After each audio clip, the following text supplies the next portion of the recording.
welcome back to my channel. Well, today is going to be my first cooking with Jab video. If you don't know, I am vegan, and as a vegan I get asked a lot, what do I eat? Well, I can show you better than I can tell you. So today I'm going to attempt to make a vegan Alfredo inspired pasta. So let's jump right in. So here's all of the ingredients you're going to need for the sauce. 2 cups of soaked cashews. I soaked these overnight. Some garlic granules or garlic powder, celery powder, 2 fresh cloves of garlic, onion granules or onion powder, nutritional yeast flakes, almond milk or coconut milk, whatever milk you choose to use, and whatever cooking oil you want to use. I use grapeseed oil. And of course some sea salt. So you want to get your blender and begin to put all of your ingredients in the blender. I start off with my cashews. I don't use all at once because this is my first time making this and I want to get a feel for what I'm looking for.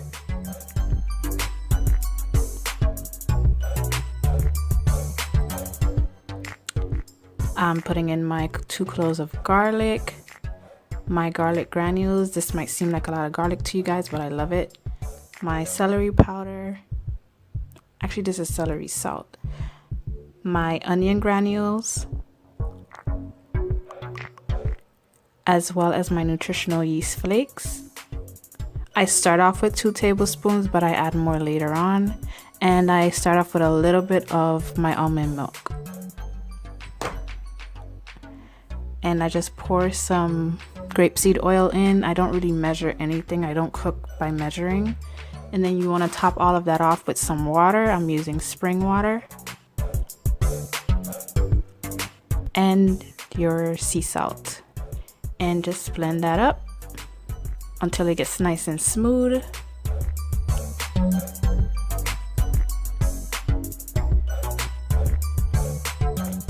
And of course we're going to taste it just to see if we're on the right track. I'm adding some more ingredients here. That is the celery salt. A little bit more sea salt, 2 more tablespoons of nutritional yeast flakes, the rest of my cashews, and a little bit more grapeseed oil, and a little bit more almond milk, and of course some more spring water.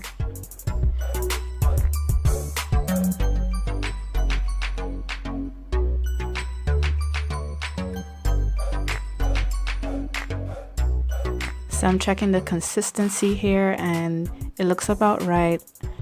However, I know I'm missing something, which is lime, and we'll add that later on. But I'm adding more sea salt, nutritional yeast, and water. And then here I am adding my half of lime. The lime just gave it that extra kick. It just completed the whole sauce. And I'm blending all of that up. Another taste test, and I think I got it this time. So I'm also having some steamed kale and baked butternut squash. And this is my pasta I already cooked. I am using this brand Royal Quinoa. It's vegan and corn free. And I'm also putting some field roast sausage and some veggies into my pasta.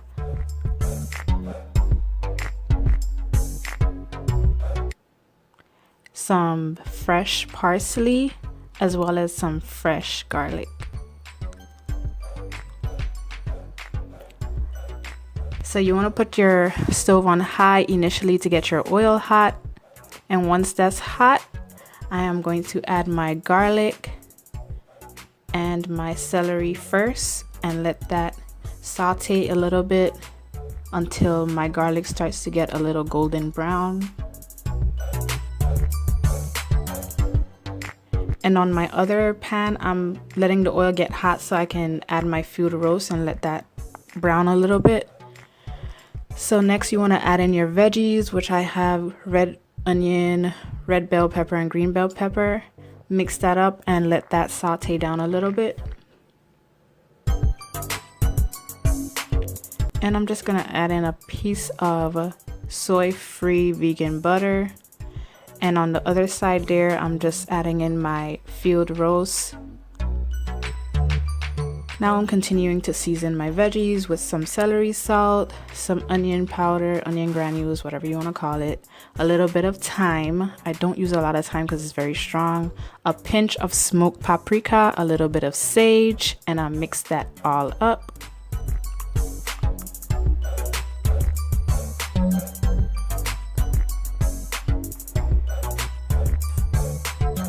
And while that is going, I'm going to prepare my butternut squash and stick it in the oven. I already have my oven on 350 degrees.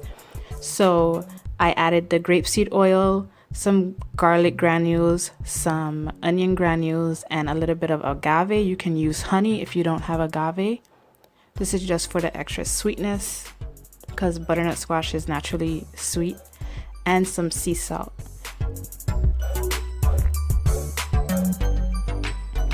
And I'm just mixing all of this up. I'm using a glove because I don't want anything getting in my nails right now. And you want to put that all on a pan with some parchment paper.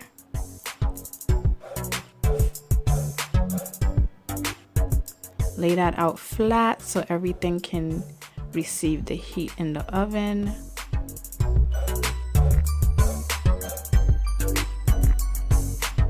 And once that's done, you want to stick it in the oven, and we're going to return back to our pasta. So here my veggies are already sauteed, and I'm just going to add my food roast in with my veggies. And I wish I still had the wrapper for the food roast so you guys can see, but it is vegan, just in case you was wondering. And I'm going to mix that all in.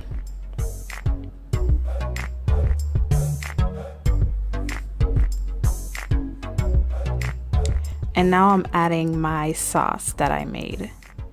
So I only added like, I think a little less than half of the sauce in with the veggies by itself. I mixed that in. I turned my stove down on low. I added a little water because the consistency was kind of thick and I would have added more. In fact, if you want, you could add as much water as you want. Now I'm gonna add in my pasta little by little, just so that everything can get coated on the with the sauce. Mix that in good.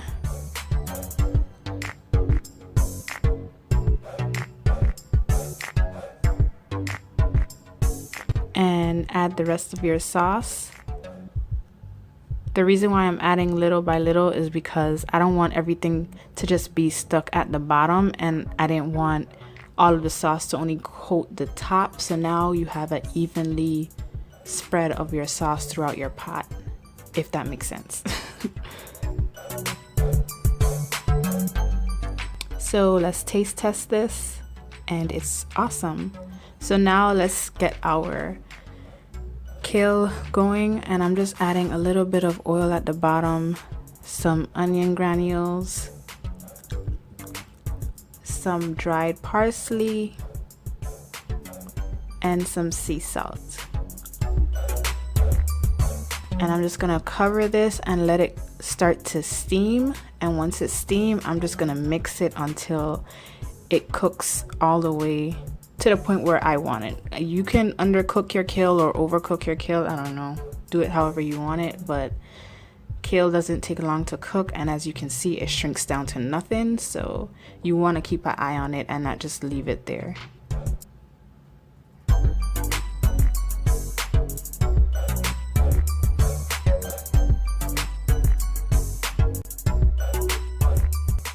So here I am taking out my butternut squash, and as you can see, the edges are nice and golden, and everything is now complete. And here is my plate fixed. So this clip, I actually sat down so I can taste my food in front of the camera so you guys know it's good. I don't cook nasty food, and I'm a very picky eater. So if something is nasty, you can tell on my face. But I don't know what happened to the audio of this clip, and I wasn't trying to figure it out right now, so I'm just gonna do a voiceover for it. And as you can see by the expression on my face and by my happy dance that my food is bomb. This is the first time I've tried this recipe, and you can tell by the way I made the sauce. Like, I was adding little by little just until I got the right taste. But it tasted so good. Like, I can't even explain to you guys how good it came out. And I think I'm gonna really do this recipe again and continue to craft it until it's like perfect. But the only thing I would have done differently is made the sauce a little thinner, just so that it has more of a consistency like Alfredo. You know how Alfredo, it's kind of like a soupy consistency when it's on the plate. So mine's wasn't like that, but it was bomb. And no, it does not taste like dairy Alfredo, because I've had dairy Alfredo, but it tastes good as you know. So if you guys want to try this recipe out, go ahead and let me know how it came out for you. But I will say this: if you are allergic to nuts and can't use cashews or any other nut, I've seen people make this with steamed cauliflower, where you just steam the cauliflower and, you know, basically continue to do all of the steps you saw me do in the video. So you're basically just replacing the cashews with cauliflower. But make sure you steam it first. I'm not talking about raw cauliflower. So yeah, try this out if you're interested, or if you're trying to go vegan but don't really know what to cook or how to cook vegan food. Trust me, vegans don't just eat grass, and I get told that a lot, which is why I'm trying out this little segment on my channel. So if you enjoyed this video, give it a thumbs up and a like, comment, share, subscribe. Please subscribe. And I will do more cooking videos. However, if this doesn't really have a good turnout in terms of views, I'm not gonna do more cooking videos like that, because it is time consuming. So yeah, let me know, how do you like this video and if I should do more. Only part of cooking I dislike is prepping all of my seasonings in terms of my veggies, anything that needs to get cut up. But shout out to my fiance, who always do that part for me. But besides that, I really love cooking, and I would love to share more videos like this. If you guys are interested, just to let me know, and I will. I have a lot of different things I eat on a regular basis. Vegans don't just eat greens and salads. So you could erase that out your mind right now. We eat good. But thank you for watching this video. Make sure you like, comment, and subscribe if you enjoyed it. And I will see you guys in my next video. Peace.